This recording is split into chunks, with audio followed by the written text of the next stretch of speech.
যারা মুক্তিযোদ্ধারা ফুল দিতে গিয়ে আমার অতীতের কথা আসলে মনে পড়ে যায়। এখানে অনেকেই অনেক বয়োবৃদ্ধ লোক আছেন যাদেরকে আমরা আর কতদিন পাবো জানি না। আপনারা সত্যি জাতির শ্রেষ্ঠ সন্তান। 2025 উপলক্ষে অত্র নারায়ণগঞ্জ জেলার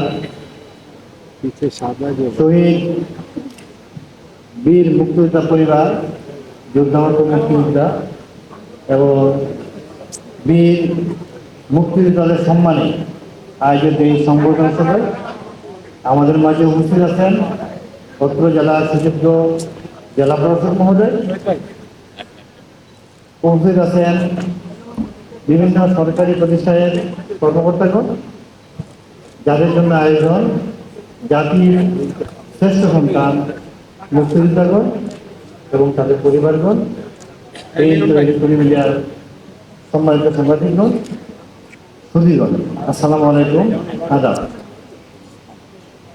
আমি আমার বক্তব্য শুরুতেই আমি গভীর শ্রদ্ধা করে স্মরণ করতে চাই সেসব শ্রেষ্ঠ মুক্তিযোদ্ধাদেরকে, জাতির সন্তানদেরকে, যারা জাতির জন্য জীবন উৎসর্গ করে দিয়েছে এবং তাদেরকে তাদের রূহের মাগফিরাত কামনা করি।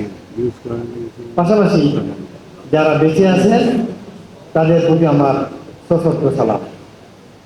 পাশাপাশি গত জুলাই অভ্যুত্থানে যারা জীবন দিয়েছেন তাদের প্রতি আমার সশস্ত্র সালাম। আপনারা যারা মুক্তিযোদ্ধারা ফুল দিতে গিয়ে আমার অতীতের কথা আসলে মনে পড়ে যায়। এখানে অনেকেই অনেক বয়োবৃদ্ধ লোক আছেন যাদেরকে আমরা আর কতদিন পাবো জানি না। আপনারা সত্যি জাতির শ্রেষ্ঠ সন্তান, কারণ আমাদের কাছে আমাদের জীবনটাই সবচেয়ে প্রিয়। আর সেই জীবনের বাজি রেখেই আপনারা যুদ্ধে গিয়েছেন, আপনারা বেঁচে আছেন, দেশটা স্বাধীন করেছেন। দেশ স্বাধীন না করলে আমরা আজ এই বাংলাদেশ পেতাম না। তবে স্বাধীনতার 54 বছর পেরিয়ে গেল, আমরা সেই কাঙ্ক্ষিত দেশ এখনো পাইনি। আমরা আমাদের দেশপ্রেমের অভাব রয়েছে, যে কারণে আমরা কোনো না কোনো দুর্নীতিতে আমরা নিজেদেরকে নিয়োজিত করে রাখার কারণে দেশটাকে আমরা সেই কাঙ্ক্ষিত সেবায় নিয়ে যেতে পারিনি। আমি আশা করব আপনারা যারা মুক্ত, যারা বেঁচে আছেন, আপনাদের পরামর্শ এবং আপনাদের বিভিন্ন ফোরামে আপনাদের স্বতঃস্ফূর্ত অংশগ্রহণের মাধ্যমে আমাদের দেশটা এগিয়ে যাবে। আমরা চাই আজকের যে শিশুটি বড় হচ্ছে সে যেন সুন্দর নাগরিক হয়, কারণ আমরা আমাদের সন্তানদেরকে ভালো ছাত্র হতে বলি, ভালো রেজাল্ট করতে বলি। ভালো ছাত্রও হয়, ভালো রেজাল্টও করে, কিন্তু ভালো মানুষ আর হয় না। এই জাতিকে গঠন করতে হলে ভালো মানুষ দরকার। আমরা আপনাদের কাছে সন্তান যেন ভালো মানুষ হয় সেই সহযোগিতা চাব। পাশাপাশি আমরা দেখেন যে একটা পরিবারে যদি 6 জন সন্তান থাকে, 5টা সন্তান যদি প্রতিষ্ঠিত হয় আর একটা সন্তান যদি মাদকাসক্ত হয়, তো ওই পরিবারের আর সুখ নেই, সুখ শেষ হয়ে যায়। এই জন্য আমাদের যে নারায়ণগঞ্জে প্রধান সমস্যা মাদক সমস্যা।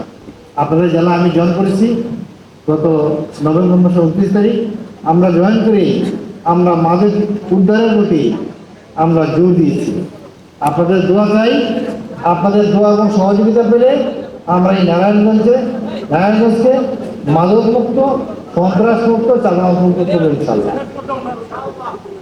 সবশেষে আপনাদের দোয়া চেয়ে এবং আমি আপনাদের কাছে কথা দিতে চাই যে আপনারা মুক্তিযোদ্ধারা যখন আমাদের পুলিশ প্রশাসনের কাছে আসবেন, ইনশাআল্লাহ আপনারা আমাদের সর্বোচ্চ সহযোগিতা করবেন।